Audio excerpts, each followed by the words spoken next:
Em pé outra vez. É brincadeira.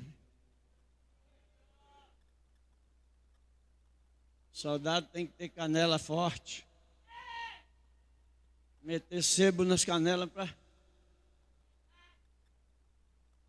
Vamos pregar, pastor? Então chega para cá. Diga comigo assim, pastor Francisco Pedro. Fizeste muito bem em chegar até aqui. Estamos todos aqui prontos para ouvir tudo quanto Deus nos quiser falar. Amém? Agora ninguém anda, ninguém fala, ninguém vai para lugar nenhum. Quem estiver lá fora vem para dentro. Quem não estiver trabalhando lá na cantina vem para cá. Nós não podemos perder nada desse congresso, nada. Porque tudo aqui está sendo muito precioso. Amém? Glória a Deus. Meus irmãos e minhas irmãs, a minha saudação com a paz do Senhor. Só os felizes digam glória a Deus. Pergunta para a pessoa que está do seu lado aí, você já sentiu a presença de Deus? Fala assim, se você não sentiu, Jesus ainda vai te pegar ainda, hein? Fala para ele, antes do congresso terminar, Jesus vai te pegar. Glória a Deus. Irmãos, que alegria, que coisa boa. Eu estou muito feliz de estar aqui nessa igreja. Muito feliz mesmo. De poder conhecer uma juventude tão animada. Às vezes a gente vai pregar em alguns congressos e para a gente ver um jovem dar um glória, irmão, só você tirar uma nota de R$100 do bolso. Mas essa juventude aqui é cheia do Espírito Santo. Glória a Deus. Vamos à palavra de Deus, irmãos. Abra a sua Bíblia no livro dos Juízes. Eu não vou fugir da temática, mas eu vou usar outra referência. Juízes, capítulo de número 1. Livro dos Juízes, capítulo de número 1, versículo de número 1. Para a nossa meditação nesta manhã.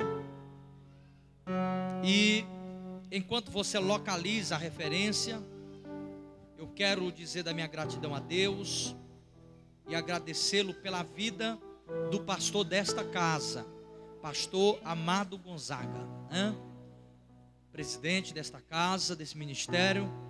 Que o Senhor Jesus abençoe a sua vida, pastor Amado, e dê muitos anos de vida, muita saúde, que a verdadeira prosperidade do homem na terra é a saúde. Deus abençoe o senhor, abençoe a pastora, a sua esposa, a liderança, da Comadcel. Que o Senhor venha cada ano prosperar essa igreja. E eu creio que vai chegar o ano que não vai caber os jovens aqui, porque Deus tem promessas sobre esse campo. Ele tem promessas e Ele vai cumprir, pastor Amado. Viu? Deus vai cumprir cada promessa que Ele já liberou sobre esse campo. Chegará o dia que essa igreja aqui ficará pequena. Viu? Aí o senhor vai ter que arrumar outro terreno para construir a Cadicel. Vai ser a catedral desse ministério. Quem acredita nisso aí, levanta a mão e fala alguma coisa. Eu estava aqui, irmão, sentado. Eu estou falando isso de Deus, porque eu não conheço o ministério, mas eu sei que Deus tem promessa. E eu estava sentado aqui, irmãos, e eu vi. Escuta o que eu estou falando. Eu vi esse nome. E Deus falou assim: o projeto é maior. Viu, pastor? Prepara o projeto da catedral. Não sei se vai ser aqui, se vai ser em outro ambiente aqui da cidade, não sei, mas que Deus vai dar, vai. Viu? Ele é o dono do ouro, da prata. Glória a Deus. Amém? Quero louvar a Deus pela vida da irmã Esther, né? Irmã Esther, que muito me honra. Vocês podiam convidar tantos pregadores, tantos homens de Deus. Sim, o pastor Joabe, né? Um abraço para ele, ele não está aqui, né? Mas Deus abençoe o pastor Joabe. Pastor Josivan. Pastor Josivan já me recebeu lá na igreja em que ele é pastor. E eu fiquei feliz por ver ele aqui nessa manhã. Gente boa, pastor Josivan. Ele só é maranhense. Brincadeira, irmão, também sou maranhense. Amém, queridos? Jéssica Rosário, uma grande voz para essa nação. Uma bênção. Gente, depois, quando terminar o congresso, vocês seguem ela lá, vocês que não seguem ainda. Ó. Como é que tá lá, Jéssica? Jéssica Rosário, né? Jéssica _ Rosário. Segue ela lá, acompanha o ministério. Ela está vindo de uma série de agendas e a voz dela não acaba, eu não sei o que é isso, né? Quando eu acho que cantando muito em muitos congressos, cantou na Umadeb, cantou no nosso congresso em Formosa. Deus tem honrado muito essa moça. E eu vou aproveitar para tirar foto com ela agora. Vai chegar o dia que vai ficar difícil tirar foto com ela, tá? Deus abençoe. Minha esposa amada, irmã Ellen, a missionária, está ali no fundo com os livros. Cadê o livro, pastor? Aqui, irmãos, ó. Passa lá, o presidente já fez aqui a obra, já fez o anúncio, mas eu quero reforçar. Passa lá na mesa da misericórdia. E tem misericórdia de mim, adquirindo esse livro. Você quer conhecer mais da história de Jacó? Adquira, é R$35, mais barato que bolo em fim de festa. Então você passa lá. A missionária Ellen está vendendo umas bíblias, irmão, com design feminino, uma coisa diferenciada. Umas bíblias de pedraria, né? Uma caneta, um negócio assim tremendo. Então você passa lá, dá uma olhada. Os varões, hein, irmão, dá uma... Quer alegrar a irmã, dá uma bíblia para ela, um negócio assim diferente, né? Passa lá. Esse aqui já está dedicado, esse aqui é do presidente, né? Que é dele. Amém, irmãos? Vamos à palavra de Deus. Não quero me demorar, sei que vocês daqui a pouco vão almoçar. Livro dos Juízes, capítulo 1, versículo 1. O Ramon, está aqui, irmãos. Ramon é meu irmão. Ele é um pouco mais feio do que eu, mas é assim mesmo. Assim mesmo. Segue ele lá, vocês que gostam de foto, sabe, de ensaio fotográfico, uns negócios bonitos. Também baratinho, mais barato que bolo em fim de festa. Segue ele lá, é Ramon Lamonier. É francês, né? Francês. Tá bom? Segue ele lá depois. Juízes 1, capítulo 1, verso 1, diz a palavra de Deus. E sucedeu depois da morte de Josué, que os filhos de Israel perguntaram ao Senhor, dizendo: quem dentre nós primeiro subirá aos cananeus para pelejar contra eles? E disse o Senhor: Judá subirá, e eis que lhe dei esta terra na sua mão. Então disse Judá a Simeão, seu irmão: sobe comigo a herdade que me caiu por sorte, e pelejemos contra os cananeus, e também eu contigo subirei a tua, que te caiu por sorte. E Simeão partiu com ele. E subiu Judá, e o Senhor lhe deu na sua mão os cananeus e os ferezeus. E feriram deles em Bezeque 10.000 homens. E acharam a Adoni-Bezeque em Bezeque, e pelejaram contra ele, e feriram os cananeus e também os ferezeus. Porém, Adoni-Bezeque fugiu, e o seguiram e o prenderam, e lhe cortaram os dedos polegares das mãos e dos pés. Então disse Adoni-Bezeque: 70 reis com os dedos polegares das mãos e dos pés cortados apanhavam as migalhas debaixo da minha mesa, assim como eu fiz, assim Deus me pagou. Então o levaram a Jerusalém e morreu ali. Então o trouxeram a Jerusalém e morreu ali. Amém? Tome um assento agora, mantendo a sua Bíblia aberta no texto. Vamos observá-lo dentro de uma perspectiva espiritual. Diante da temática que nos é proposta nessa noite, nesta manhã, é necessário nós fazermos uma indagação. Quando se fala de identidade, é importante nós perguntarmos: o que é identidade? Nos dias em que nós estamos vivendo, muitos são os congressos que carregam essa temática. Identidade cristã, identidade de adorador, identidade do crente, identidade do jovem, identidade do homem de Deus. Mas é necessário nós fazermos essa pergunta: o que de fato é identidade? Identidade é um conjunto de características que vão distinguir um indivíduo do outro indivíduo. E quando se fala de identidade, cada um de nós carregamos a nossa. Essas informações, essas características que cada indivíduo carrega em si, que vai defini-lo do outro, mesmo em que ele esteja no meio de uma grande multidão. Identidade é algo uno, é algo singular. Isto é identidade. Mas quando se fala de identidade no singular, é muito fácil de se identificar, de se compreender o que é. Mas quando se fala de identidade coletiva, porque é isso que o texto, a referência de 1 Pedro 2,9 diz, lá, a definição não é apenas no singular. A definição, ela ali está se referindo a um grupo. É por isso que o autor, o apóstolo Pedro, ao escrever, ele diz que nós somos, vós, nós, todos nós somos geração eleita.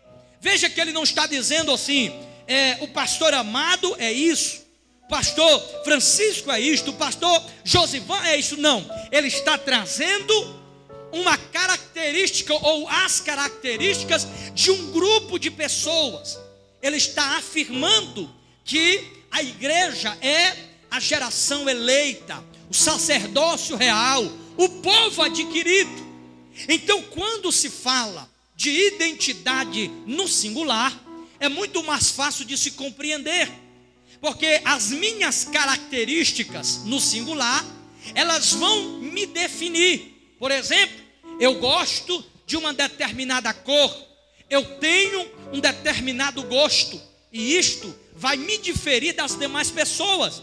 Por mais que tenham pessoas com o meu nome, por mais que tenham pessoas com o meu sobrenome, mas as minhas características, que são singulares, vão me distinguir das demais pessoas.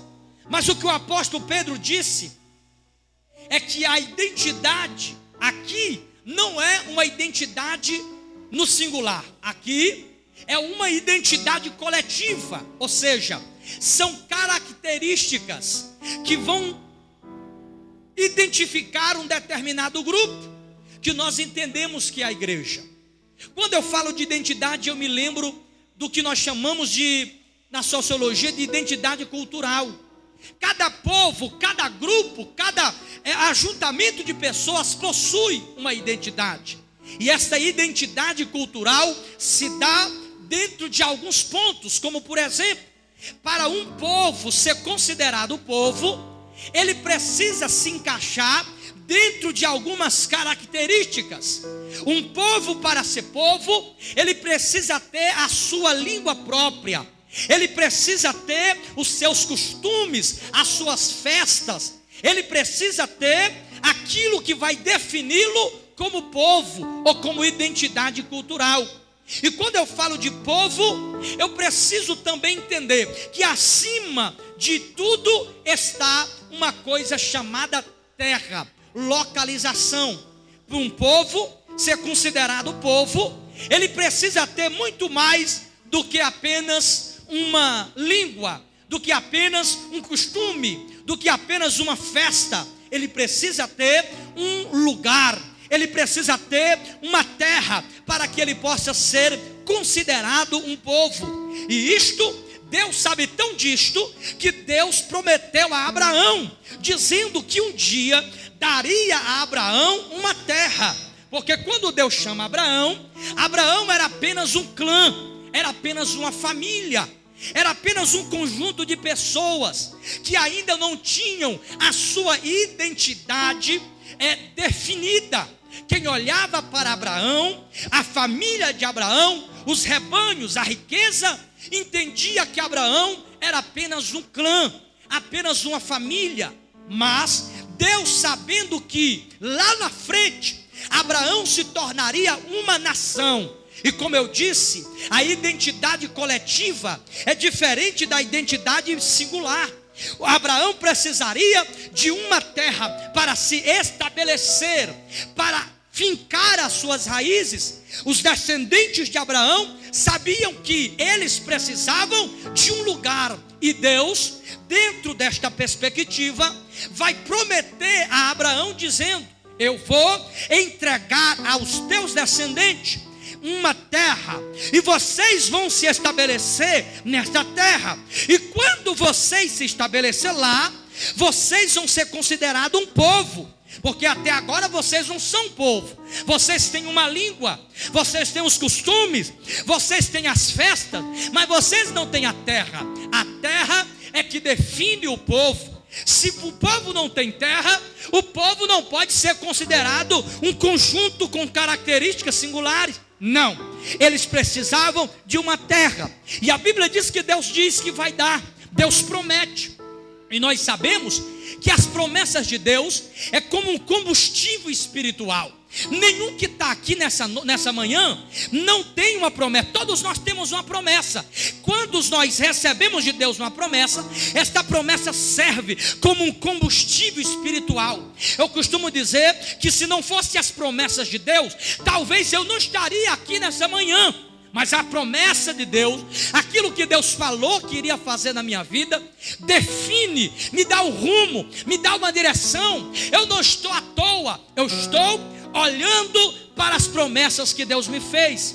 E Deus falou para Abraão: Abraão, fica tranquilo, porque a tua descendência, ela vai caminhar, ela vai ser peregrina em terra estranha.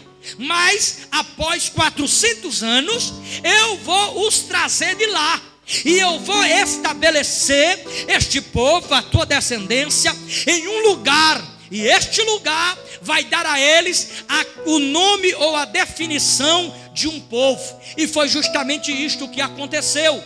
Quando Deus visita a nação que já estava em número, já era uma nação dentro do Egito, mas eles ainda não podiam ser considerados uma nação, porque a terra era dos egípcios. Então eles não podiam ser considerados um povo, porque eles tinham a língua, eles tinham a comunicação, eles tinham o conhecimento, eles tinham os costumes, eles tinham tudo que podia defini-los como povo, mas ainda estava faltando a terra. E Deus agora, através da pessoa de Moisés, vai trazer o povo saindo do Egito, caminhando em um deserto. E a Bíblia diz que Deus disse: eu vou entregar, eu vou dar na mão de vocês a terra de Canaã, e esta terra será de vocês. Vocês vão se estabelecer, para que vocês tenham uma identidade cultural, para que vocês sejam respeitados, para que vocês sejam honrados, para que vocês sejam temidos. Eu vou dar a vocês uma terra, para que vocês se estabeleçam. Mais tarde, Deus não só dá uma terra, como também dá uma capital, como também dá uma legislação, como também dá uma lei, como também dá para aquele povo tudo o que eles precisavam. Só que tinha um problema. A Bíblia diz que Moisés conduz o povo saindo do Egito, andando no deserto, e quando Moisés chega já nas imediações da terra, a Bíblia diz que Moisés falece, e Josué vai receber a incumbência de introduzir o povo na terra. A Bíblia diz que Josué recebe a visita de Deus. Deus está com Josué, e Deus vai dando algumas diretrizes para Josué. E Josué, na medida em que ele recebe essa diretriz de Deus, a Bíblia diz que ele começa algumas incursões, ele começa a guerrear contra alguns reis. A Bíblia diz no livro de Josué que Josué pelejou contra mais de 32 reis, e Deus lhe deu vitória. Mas a Bíblia vai dizer no versículo de número 1 do capítulo 1 que lemos do livro dos Juízes, que Josué também falece. E quando Josué falece, ainda havia ficado muita terra para que aquela nação conquistasse. O povo de Israel já estava na terra, já estava estabelecido na terra, mas algumas tribos ainda não tinham recebido a sua porção, não havia recebido a parte da terra que lhe cabia. Mas a Bíblia diz que Josué morre, e a morte, meus irmãos, ela traz consigo muito prejuízo. Quando um líder falece e outro líder é colocado no lugar, vai surgir alguns prejuízos. A Bíblia diz que o povo está desanimado, porque Josué havia morrido, assim como foi no dia da morte de Moisés. Ora, quando Moisés faleceu, o negócio foi tão caótico, pastor amado, que o próprio Deus teve que vir falar com Josué e dizer: Josué, não é tempo de você ficar enlutado, não é tempo de você ficar cabisbaixo, é tempo de conquistar. E da mesma sorte agora, a Bíblia diz que Josué morre, e Josué cometeu um erro grotesco. Não preparou alguém para lhe substituir, não preparou alguém para ficar no seu lugar. O pior líder é aquele que lidera para si mesmo, é aquele que lidera como se fosse viver para sempre. Mas é importante dizer que o verdadeiro líder, ele não se preocupa em deixar seu nome nos anais da história. Não, o verdadeiro líder, ele já está liderando, mas ele já está preparando alguém para ficar no seu lugar. E quando Josué falece, o povo ficou sem liderança, o povo ficou sem visão, o povo ficou sem direção. A morte de Josué trouxe para aquele povo uma indagação, uma lacuna, um buraco existencial. Mas sabe o que eu me alegro? É que no meio deste cenário, porque o cenário era de morte, o cenário era de tristeza, o cenário era de indecisão, o cenário era de insegurança, mas a Bíblia diz que no meio de 12 tribos, uma se levanta. E a Bíblia vai dizer, pastor Josivan, que esta tribo chamada tribo de Judá, eles não estão olhando para o luto, eles não estão olhando para a morte, eles não estão olhando para a tristeza, eles não estão olhando para a indecisão, eles não estão olhando para o vazio, eles estão olhando para a terra que está na frente. Levanta a sua mão, porque eu quero já profetizar nesta manhã. Muda a música aí, irmão. Coloca uma música mais animada, um negócio mais forte aí, em nome de Jesus. Eu quero profetizar nesta manhã, e a primeira palavra que o Espírito de Deus me ordena profetizar é: não olhe para a indecisão, não olhe para as perdas, não olhe para o momento de caótico e de crise. Olha para a terra, porque quem tem promessa de Deus, a morte não pode parar. Quem tem promessa de Deus, as lacunas não podem parar. A palavra de Deus para alguém aqui nesta manhã é: bate a poeira, bate a cinza, levanta a cabeça, porque esta igreja vai conquistar, ainda vai conquistar. Quem aqui está disposto a conquistar? Diga para alguém: ainda tem muita coisa para você alcançar. Profetiza aí, me ajuda a pregar. Diga: ainda tem muita coisa para conquistar. Ah, pastor, mas alguém morreu. Ah, pastor, mas o relacionamento acabou. Ah, pastor, mas o meu namorado me abandonou. Ah, pastor, mas o meu pai não me ama. Ah, pastor, mas eu perdi o emprego. cego, levanta a tua cabeça, porque a promessa está de pé. Só quem tem promessa, levanta as duas mãos. Só quem tem promessa. Eu vim de Formosa, Goiás, para gritar na Comadicel que a promessa está de pé. Pastor, faz 20 anos, a promessa está de pé. Pastor, faz 10 anos, a promessa está de pé. Pastor, faz 5 anos, a promessa está de pé. Pastor, faz 1 ano, a promessa está de pé. Levanta a tua cabeça, é tempo de conquistar.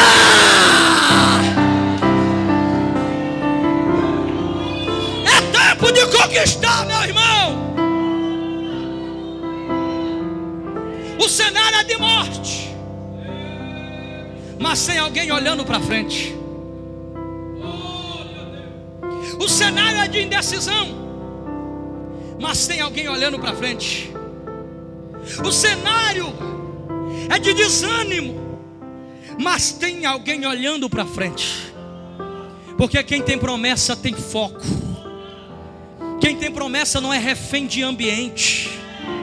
Quem tem promessa não é refém de circunstância.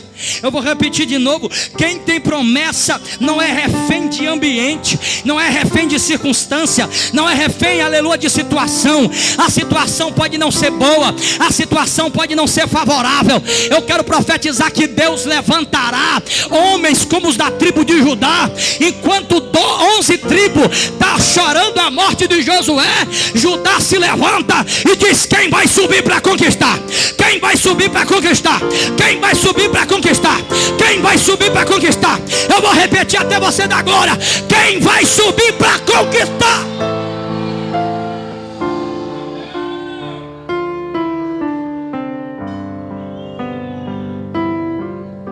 Judá está com desejo de conquista. E era aquele desejo que movia aquela tribo. O desejo de viver o que Deus havia prometido para eles. Porque cada um de nós recebemos de Deus, como disse a princípio, uma promessa. E essa promessa precisa se cumprir. Mas Judá entendia que promessa não se cumpre de qualquer maneira. Diga para quem está do seu lado: promessa não se cumpre de qualquer maneira. Tem gente, pastor amado, que quer cumprimento de promessa, mas dorme até 3 horas da tarde. Tem gente que quer cumprimento de promessa, mas não lê Bíblia, não canta, não ensaia. Tem gente que quer cumprimento de promessa, mas não tem compromisso com a igreja, não tem compromisso com o líder, não tem compromisso com a presidência, não tem compromisso com as regras, não tem compromisso. Eu vou dizer uma verdade aqui: crente descompromissado não vive promessa. Promessa é para quem está na brecha, promessa é para quem está de pé, promessa é para quem crê, promessa é para quem acredita, promessa é para quem entende o que Deus tem para a vida dele.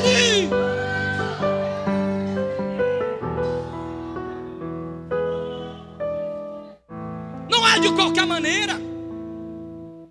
Judá entende que eles precisam conquistar. Judá entende que eles têm diante deles uma grande extensão territorial. Mas o que mais me admira é que Judá não se deixa também ser levado pelo desejo de conquista. Por quê, pastor?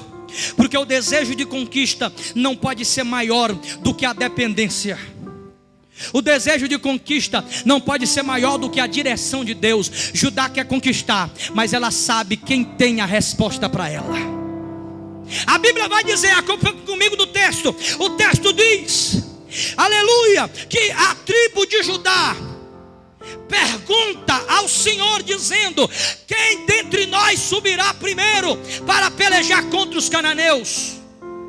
A tradução da Bíblia de Jerusalém diz: e Judá consultou ao Senhor. Porque a promessa está na minha vida. Eu recebi de Deus algo, mas maior do que o desejo de conquistar, maior do que o desejo de chegar aonde Deus quer que eu chegue, é saber qual é a opinião de Deus sobre aquilo que Ele mesmo me prometeu. Judá vai conquistar ao Senhor. Judá está importando com a opinião de Deus. Olha para a pessoa que está do teu lado e diga assim: antes de se inscrever no curso, pergunta para Deus o que Ele acha. Antes de colocar, fala para Ele, porque eu já estou concluindo a mensagem. Antes de perguntar ou colocar uma aliança no dedo, pergunta o que Deus acha. Antes de entrar em algum lugar, pergunta o que Deus acha. Antes de comprar um carro, pergunta o que Deus acha. Antes de você comprar um terreno, pergunta o que Deus acha. Antes de investir em alguma coisa, pergunta o que Deus acha. Porque o meu desejo de conquista não é maior do que a minha dependência de Deus. Eu quero, mas eu dependo dele. Eu quero, mas é ele que fala. Eu quero, mas é ele que rege. Eu quero, mas é dele que vem a última palavra. Levanta a mão, levanta a mão, levanta a mão, levanta a mão. Eu vou profetizar, alabaçou. Enquanto eu profetizo, você pode dar glória. Aleluia. Haverá conquista, sim. Haverá prosperidade, sim. Haverá crescimento, sim. Haverá avanço, sim. Pastor amado, o ministério vai crescer, sim. Mas antes eu vou dobrar o joelho e vou dizer: fala, Deus, fala, Deus, fala, Deus, fala, fala, porque eu dependo da tua voz.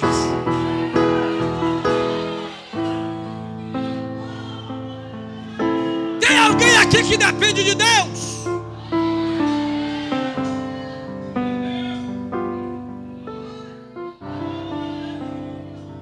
Judá consultou ao Senhor,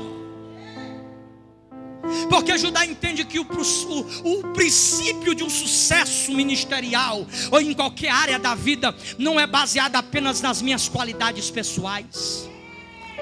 Eu posso ser bom em algo e fazer muito bem. Eu posso ter, como diz lá no meu Maranhão, eu posso saber mexer o doce, mas se não vier da boca de Deus, não adianta nada. A dependência de Deus ainda é a dependência de Deus ainda é uma das coisas primordiais na vida de um cristão. Porque se ele conhece, se ele tem habilidade, porque tem coisas na vida que não é o que eu tenho, que não é minha qualidade, que não é minha sabedoria, que não é minhas amizades. Eu vou dizer uma coisa: você vai conquistar, mas você vai conquistar sabendo que não foi você, sabendo que não é tua força humana, sabendo que não é tua qualidade, sabendo que não é teus diplomas, sabendo que não são teu certificado na parede, porque há portas que só a dependência de Deus é capaz de abrir.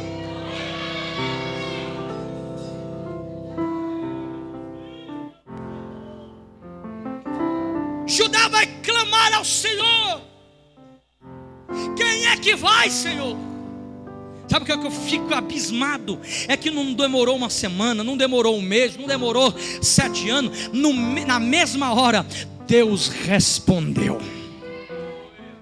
O Deus desta igreja é um Deus vivo. O Deus desta mocidade é um Deus que responde. É um Deus que fala. E sabe o que é que eu me alegro? É que eu sempre quero ouvir a voz de Deus nos meus momentos de indecisão. Se eu não sei o que fazer, consulto a Deus. Se está um ponto de interrogação na cabeça, eu consulto a Deus. Se eu estou vivendo um momento de indecisão, eu consulto a Deus. Por quê? Porque a voz de Deus, ela é uma bússola. A voz de Deus, ela dá direção ao perdido. A voz de Deus, ela dá rumo à sua vida. Eu vou falar até você dar um glória. A voz de Deus, ela te dá direção, ela te dá rumo, ela te dá uma rota. Aleluia. Alguém crê nesta palavra? Aleluia. Levante a sua mão, porque eu vou profetizar algo de Deus agora. Olha o que o salmista escreveu no Salmo de número, aleluia, no Salmo de número 29. Olha o que o salmista escreveu. Salmo de número 29. Ele vai trazer para nós os 7 tons, pastor Amado Gonzaga.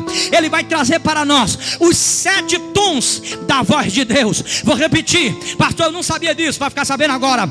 Deus, quando eu falo, a minha voz tem um tom só, mas a voz de Deus, ela possui 7 tons. E cada tom da voz de Deus gera algo na nossa vida. Quer ver? Levanta a mão para cima e recebe. Salmo 29, verso 3. A voz do Senhor ouve-se sobre as águas. A voz do Senhor é poderosa. A voz do Senhor é cheia de majestade. A voz do Senhor quebra os cedros do campo. A voz do Senhor separa as labaredas de fogo. A voz do Senhor faz tremer o deserto. A voz do Senhor faz parir as servas. A voz de Deus está ecoando aqui. A voz de Deus está ecoando aqui. Deus está falando, Deus está falando, Deus está falando, Deus está falando. Levanta a mão, levanta a mão, levanta a mão, levanta a mão. Levanta a mão agora e pega, pega, pega, pega. A voz de Deus é na tua vida. Oh, da glória, da glória, da glória, da glória. Da glória, da glória, da glória.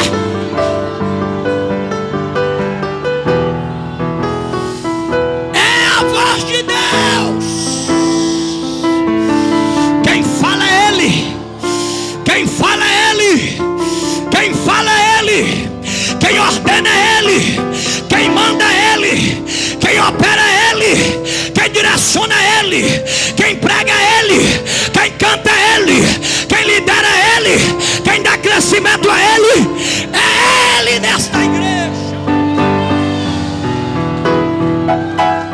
Quem veio adorar, levanta a mão por 30 segundos e adora. Vai.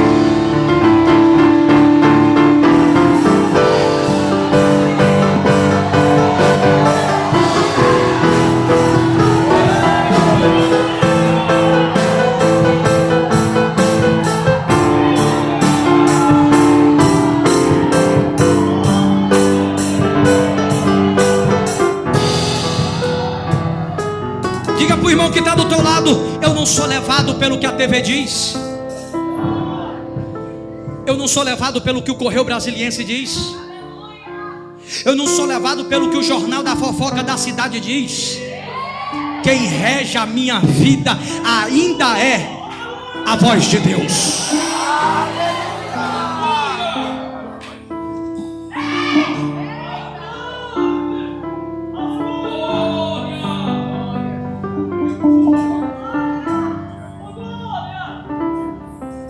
Respondeu a pergunta: quem vai subir primeiro? Deus respondeu: Judá. Judá vai. Mas não tem 12? Tem 12 tribos. Mas quem vai é Judá. Como assim? Não sei. Eu sei que é Judá. Mas tem qualidade? Não sei. É Judá. Mas tem pai rico? Não sei. É Judá. Tem amigo influente da cidade? Eu não sei. É Judá. É Judá. Porque é graça.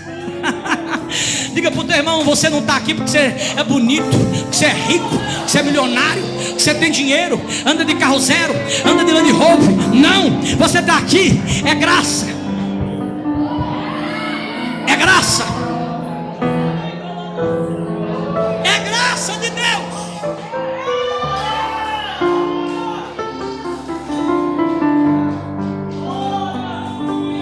Quem de nós aqui sabe por que Deus nos escolheu? Eu não sei. Se alguém perguntar assim para o pastor Amado, por que foi que Deus escolheu o senhor? Talvez ele vai dizer: meu filho, não sei. Porque o apóstolo Paulo disse: miserável homem que sou. E a gente está vivendo no tempo em que as pessoas se acham muita coisa. Eu não sei o que está acontecendo com a igreja brasileira.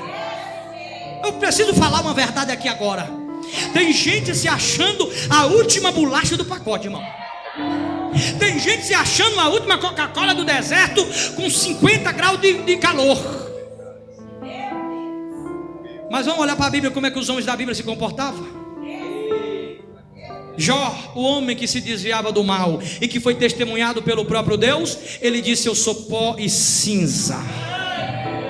Jeremias, o maior dos profetas, disse: eu nem sei falar, eu sou apenas uma criança. Moisés, o homem que viu a face de Deus, ou a misericórdia de Deus, ou as costas de Deus, ele disse: eu não sei falar, não me mande porque eu não dou conta. Aleluia. Ezequiel disse: Senhor, tem misericórdia de mim, porque esta visão é dura demais para mim. Aleluia. O próprio Filho de Deus disse: o Filho do homem não veio servir, aleluia, não veio para ser servido, ele veio para servir. e alguém está se achando alguma coisa, você não é nada, você é apenas a reação da graça de Deus. Quem é resultado da graça? Aponta para alguém e diz: Deus te escolheu. Fala mais forte: Deus te escolheu.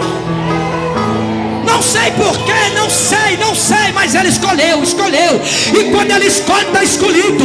Quando Ele levanta, está levantado.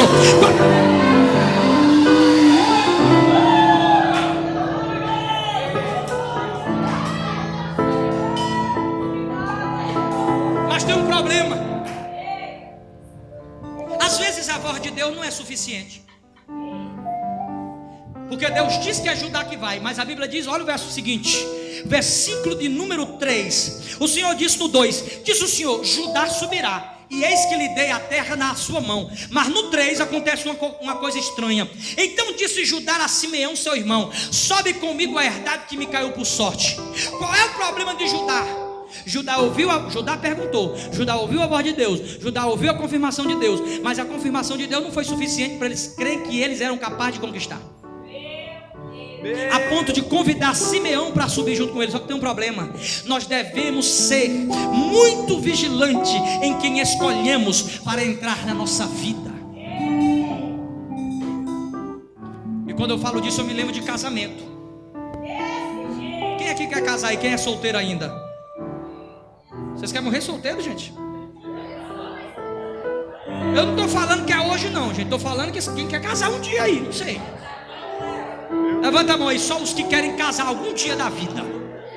Eu vou profetizar que vocês vão casar, porque Jesus faz esse milagre. Você não vai morrer solteiro, porque Deus faz esse milagre. Ele fez na minha vida.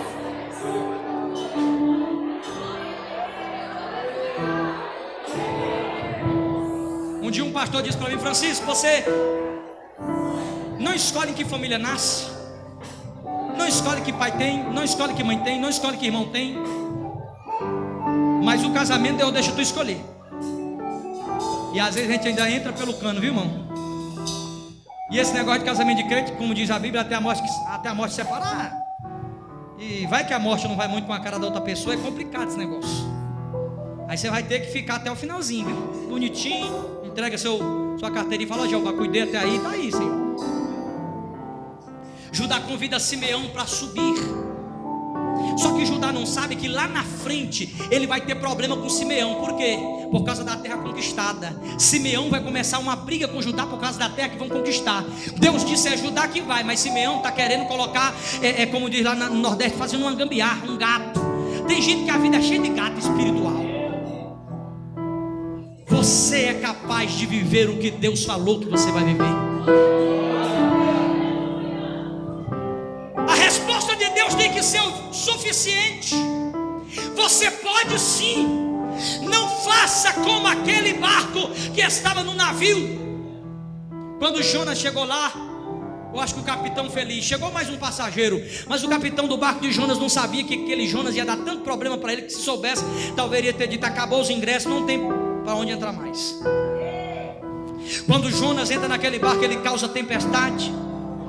Quem não se lembra de Abraão, que Deus manda ele sair e ele dá um jeito de levar um menino junto? Lá na frente tem uma contenda, teve que separar. Nem sempre companhia significa aprovação de Deus.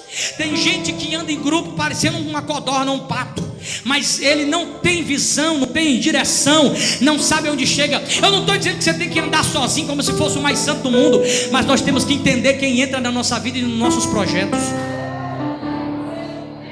Porque as companhias que eu tenho, jovem, ei adolescente, a companhia que eu tenho, as pessoas que me acompanham, falam muito a meu respeito.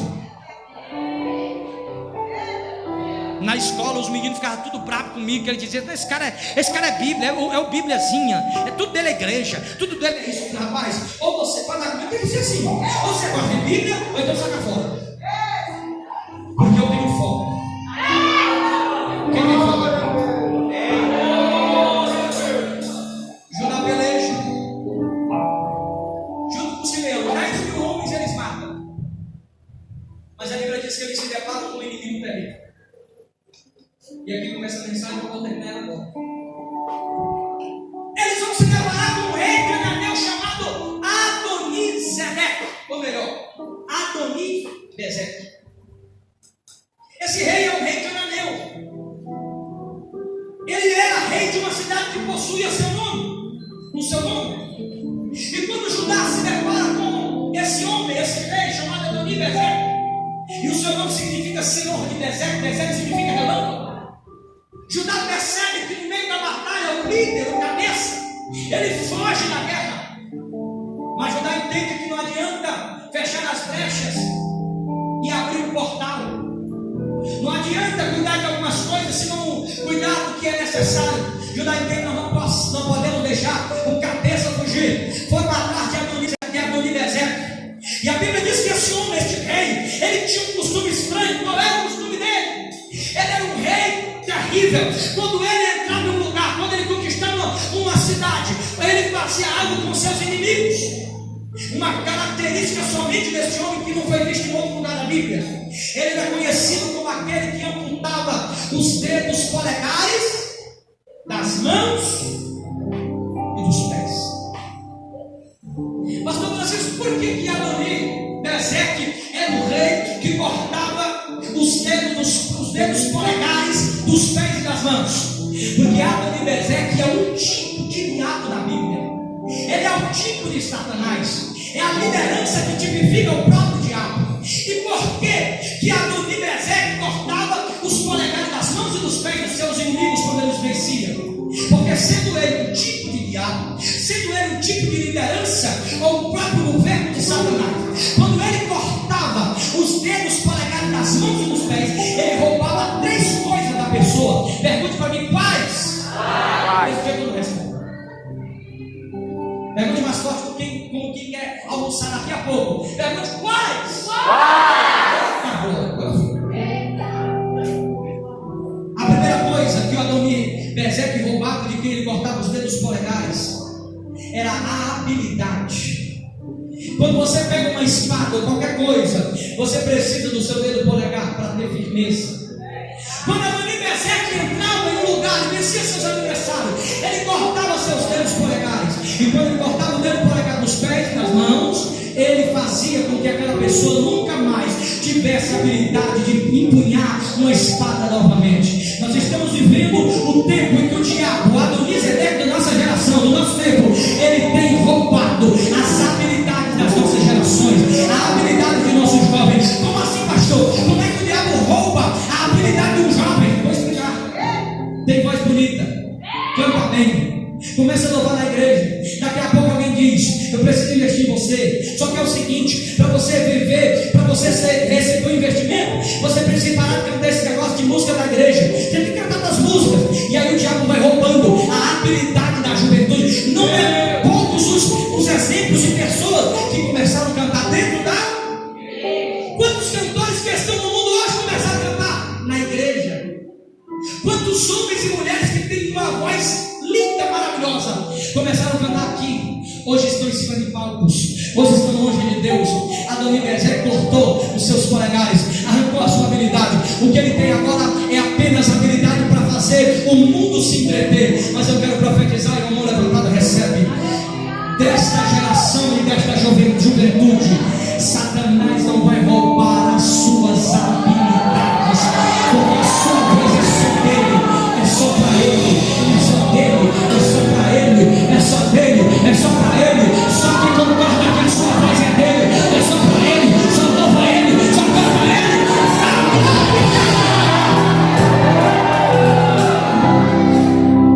A segunda coisa que Adoni-Bezeque roubava ao cortar os polegares dos pés e das mãos, ele roubava o equilíbrio.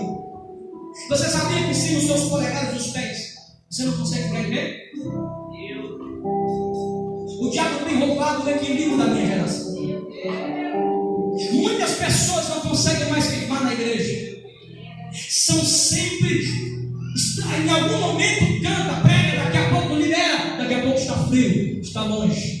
Mas o que eu quero dizer para você que não é isso. A terceira e última coisa que Adoni-Bezeque roubava dos homens que ele cortava os polegares é que ele cortava os polegares e ele roubava a identidade desses homens. Um grande antropólogo chamado Francis Galton, no ano de 1859, ele foi o primeiro, de 92, ele foi o primeiro cientista, antropólogo, a catalogar e descobrir que a sua, os seus polegares, olha o teu polegar aí, olha o teu polegar aí, existe nos seus polegares uma coisa chamada papila. Faz assim pro seu irmão. Você já se perguntou por que no documento de identidade você tem que colocar o seu polegar? Porque Francis Galton descobriu que aqui nesse dedo tem algo que não tem lugar nenhum no mundo. Aqui nesse dedo, aqui tem algo que não tem lugar nenhum no mundo. E o que é que tem aqui, pastor? Diga identidade. Aqui tem uma escrita que ninguém pode copiar. Não é o pé, não é a língua, não é os olhos azuis ou vermelhos ou creme, será que foi o que é? Estranho aí? Não. O que Deus colocou no seu dedo não colocou em lugar nenhum. É por isso que quando você coloca a sua digital lá, quando você vai tirar a sua identidade, alguém diz assim, ó, aqui está o nome, o número do RG, aqui está o sobrenome, mas o que define quem é você é a sua identidade. Aqui existe uma escrita e foi Deus que escreveu. Quando ele cortava os dedos polegares, eles perdiam a identidade. E sabe o que eles faziam? Eles ficavam embaixo da mesa de Adoni-Bezeque, comendo das migalhas que caíam. Porque é isso que acontece com um jovem, com um homem, com uma mulher, com um obreiro, com um pastor, com um pregador, com um cantor, que perde a sua identidade. O que acontece com ele, pastor? Ele fica debaixo da mesa, comendo migalha que cai da mesa do diabo. Mas aqui não haverá algo deixado a acontecer. Se você crê nisso, fica de pé agora em nome de Jesus. Não vai perder a sua identidade. Você não vai esquecer de quem você é. Quando Adonias percebe cortar os polegares, eles ficavam embaixo da mesa e eles comiam as migalhas. Só que tem um problema: eles estavam embaixo com os polegares. Mas um dia eles tiveram uma boa na cabeça. Um dia eles tiveram um céu na mão. Um dia eles carregaram um manto nas costas. Sabe o que o diabo quer que você esqueça? Quem você é em Deus. Mas eu pedi formosa para gritar na desse teu Deus. Você é nação santa.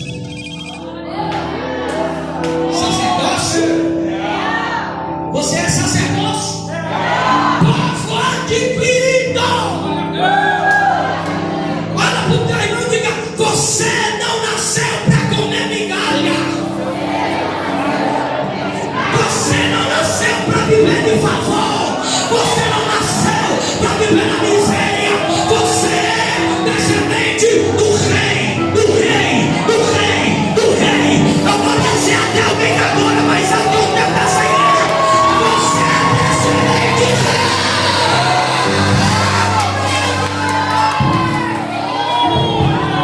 Não esqueça quem você é. Porque quando esquecemos quem somos, praticamos o que não deve ser praticado. Mas quem sabe o que é, pode acontecer o que acontecer. Ele diz: não, isso aí não é para mim não. Isso aí não é para mim não. Não, eu não quero nessa aí não. Eu sei quem eu sou. Eu ainda tenho um polegar ainda. Eu ainda tenho identidade. Eu sei quem me chamou. Eu sei que Deus é na minha vida e sei quem eu sou em Deus. Você é um projeto de Deus para esse tempo agora. Quem crê que daqui na descida Deus vai levantar? Pregadores. Cantores, missionários, jovens que vão dirigir pregações dessa vida. Vou conversar com o pessoal aqui, ó. Quem crê que aqui terão vozes para impactar o Brasil? Advogados, doutores, juízes.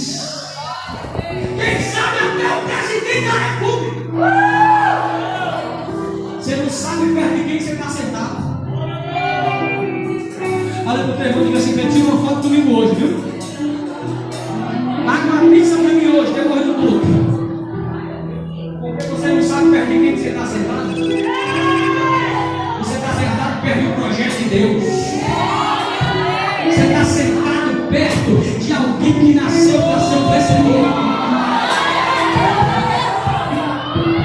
Olha para cá. Os homens de Judá prenderam Adoni-Bezeque. Mas ele não foi derrotado no campo de batalha. Adoni-Bezeque foi levado para Jerusalém. Eu disse para vocês que Adoni-Bezeque é um tipo de diabo, ele é um tipo de diabo. Ele foi levado para Jerusalém. E a Bíblia diz que lá em Jerusalém foi a sua derrota final. Pegou, né, pastor Josiba? Eu conheço alguém que desceu do céu na terra, se vestiu de natureza humana, sem pecado, e venceu Adoni-Bezeque. Mas ele não venceu Adoni-Bezeque no campo, ele venceu Adoni-Bezeque em Jerusalém. Da onde que Jesus vem? De que tribo Jesus vem? De que tribo? Quem venceu Adoni-Bezeque? A história se repetiu. Assim como Adoni-Bezeque foi vencido em Jerusalém, o Cristo descendente de Judá desceu e o venceu em Jerusalém. Eu quero aqui na frente só por jovens e adolescentes, ou irmão ou irmã, que quer mais de Deus. Quem quer mais? Vem, vem, vem.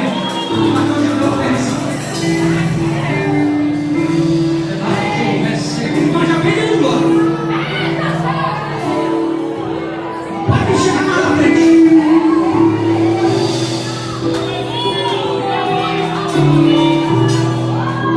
Ninguém vai cortar teus filhos. Ninguém vai roubar tua identidade. Começa a cantar, querida. Começa a cantar. Puxe desse deles.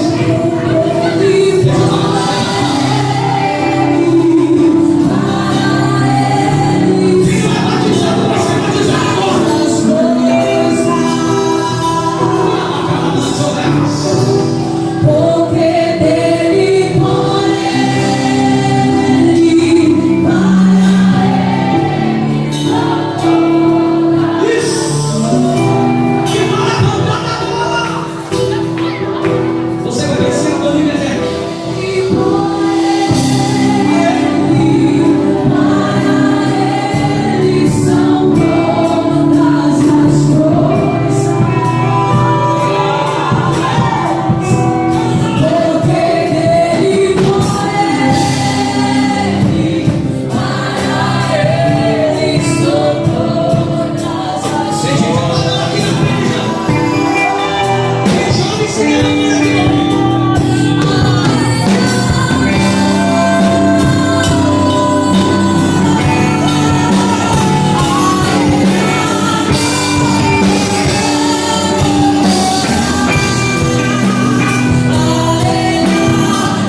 luz. Veja meus olhos agora, continue ministrando isso. Diga assim: Senhor Jesus, eu ouvi a tua palavra e eu creio na tua palavra. Diga: não deixa o inimigo roubar a minha identidade. Diga: eu sei quem eu sou em Deus. Diga: eu sou escolhido de Deus. Eu sou nação santa. Eu sou sacerdote real. Eu sou povo adquirido. Diga: Jesus, eu sei quem eu sou e sei quem o Senhor é.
tenho a minha.